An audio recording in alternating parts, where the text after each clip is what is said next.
We're going to cover some of the terms like DPF and DEF that you've probably heard in relation to your newer diesel-powered truck, but may not be really clear on exactly what they mean and what it may mean for you and your truck. In this presentation, we'll go over the two most egregious engine emissions that the EPA decided to control and minimize, and what car manufacturers did to comply. Hi, I'm Ernie with InsaneDiesel.com, and we're going to discuss those two bad boys that come out your tailpipe that are drawing so much attention from the EPA. And the first of those is nitrous oxides. There's NO and NO2. Nitrous oxide gases are formed in the combustion chamber, and the hotter the combustion in the engine, the more nitrous oxides that are created. The second is DPM, or diesel particulate matter, and that's the black smoke you see coming out the tailpipe when you step on the gas really hard and you look behind you and then you see all that black smoke. It's soot, or in other words, partially burned fuel. And no one likes breathing those either, right? So unfortunately, those two are formed under the opposite conditions, so we can't get rid of one without creating a larger amount of the other one. High efficiency and high temperature combustion creates nitrous oxides, and cooler combustion and less efficient combustion creates DPM, or soot. So let's go on to the EGR and how the EPA decided to use that in order to try to limit the number of nitrous oxides coming out the tailpipe. And it does that by taking some of the exhaust that normally would all go out the engine and recirculating it back into the intake through an EGR valve. That EGR valve determines how much goes in there based on driving and engine conditions. But the amount can be 30 to 50%. And the nice thing is that it reduces nitrous oxides. The downside is that's replacing nice fresh air fuel mixture coming into the engine and results in a less efficient, however cooler, but less efficient combustion process. And that means you're going to lose gas mileage and power. Also, even though we're dropping nitrous oxides, having a less efficient combustion means more fuel goes out unburned, and that is DPM, or soot. And when that soot comes back in through the exhaust, it coats kind of the intake and the inside of the combustion chamber and blows by or washes by and ends up in your oil. And that's how soot, or more soot than usual, ends up in the oil of a diesel engine. And that soot is abrasive and can cause damage or premature wear to the bearings and the other surfaces that the oil is supposed to protect and lubricate. Okay, now that we've dealt with the nitrous oxides coming out the exhaust pipe by cooling the combustion in the combustion chamber, the EPA decided that it next wanted to address the DPM, or the diesel particulate matter, soot and smoke that comes out the tailpipe, especially since a little bit more is created by inefficient process with the EGR valve. And so we come to our next set of acronyms, the DPF, and the DPF is the diesel particulate filter. And it kind of looks like a muffler. It's about the same size and shape, but it's a very fine filter. And that soot and exhaust smoke that's coming out of the engine is caught in a screen that filters down to 1 micron, so very fine. And that works really good for a short while. At some point, however, the gooky soot starts plugging up the DPF, and that causes a little back pressure to the engine and causes it to run a little efficiency, and that triggers the computer to go into regen mode, or regeneration. And for regeneration, we got to bring that DPF up to about 1100 degrees, about 600 degrees Celsius. And to do that, one thing the car manufacturers came up with was to dump fuel into the combustion chamber, but after the normal combustion had already taken place. So it wasn't fuel that went actually into providing more power for the engine. It was fuel simply meant to provide heat and bring this DPF up to that temperature necessary to burn off the rest of that diesel particulate matter and have a cleaner exhaust. Now the problem with regen mode is it requires high RPMs, and that works good if you're going down the highway. But if you're just driving around town and the regen mode kicks in, through stopping and starting, it may not be able to complete the regen process. And that becomes problematic if that happens a lot, because it starts to plug this up and it doesn't get burned out. Again, that provides back pressure to the engine, makes the combustion less efficient, drops power and gas mileage. And plus, that fuel that's being dumped in there doesn't go to moving the car forward anyways. It just goes to creating heat, and that can really drop your gas mileage down. But the problem comes when this is not completely cleaned out several times when it wants to be or needs to be, and it becomes plugged. And at that point, the engine performance really gets shut down, and the options are to take it off and get it cleaned, which is very expensive, or to replace it, which is even more expensive. It's like upwards of $8,000 sometimes to replace these things. In these devices, we're using precious metals such as palladium and platinum, so they can become quite expensive.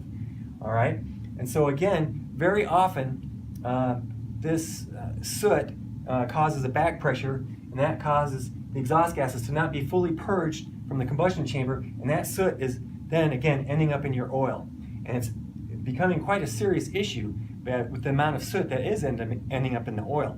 And one of the issues is, of course, the soot is an abrasive, and it's damaging to the engine bearings and to the camshaft and the lifters and so forth, but also that the oil ports and the oil orifices that feed the bearings are in the newer engines quite small, and that soot can plug those up. Also, some of that fuel that's being dumped in there after the initial combustion has taken place is also being partially burned and creating more soot in there, adding soot to the soot that's in the oil.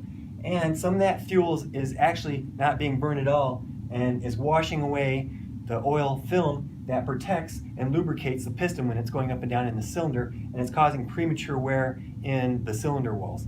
And then that oil, or that fuel, continues to end up in the oil, and it gets into the bearings and replaces the oil that should be lubricating the bearings. And what we're finding is that it is causing catastrophic engine failure by destroying the bearings. So it's very important that this stay in as good condition as possible. And we're also going to show you another way that we can radically reduce the damage that potentially can happen from the use of the DPF. The goal to reduce diesel particulate material coming out the tailpipe has been met, but it comes sometimes at quite a significant cost to your engine. All right, now we've got the EGR dropping nitrous oxides, and we've got the DPF dropping DPM, or soot, that comes out the tailpipe.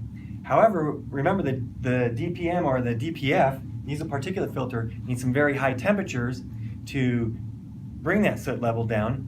And remember, high temperatures create nitrous oxides. So the EPA decided then, in 2010, that it was time to work on those nitrous oxides again. And the levels for nitrous oxides were lowered, and the car manufacturers had to come up with a way to make that happen. And here's what they came up with. It's called, as you can see, our next acronym is the SCR, Selective Catalytic Reduction. And so that is another muffler-shaped device that's put into the exhaust system, and it works in conjunction with DEF, which is diesel exhaust fluid. And so how that works is DEF, diesel exhaust fluid, is basically ammonia. That's going to be your chemically expressed NH3. And this also is computer controlled, and what it does is it sends that DPF down a line and injects it into the SCR, the selective catalytic reducer. And the NH3, the ammonia, combines with the NOx from the engine, NOx, and out the tailpipe comes some nice harmless water and nitrogen. Those are things we normally breathe in the air, and everybody's happy when that happens, right? So now the DEF is probably, you may have noticed, it's a little blue cap, usually in the fuel filler door, and you buy it in boxes, so actually gallon containers that are in boxes. And it's essential that you keep that DEF fluid up past a certain level. When it starts getting low, it'll put a little warning light on your dash. And if you continue to drive and that runs out, then the computer will put the engine into limp mode, and you'll only be able to go about 5 miles per hour. And then if you turn it off, sometimes it won't even restart until you fill that fluid back up. Now, another issue we're finding with that fluid is it can be contaminated, or if it sits for a couple of months, it can crystallize, and then it won't be able to be injected and the truck won't start. And it doesn't look like there's any reason for that to happen because there is fluid in there.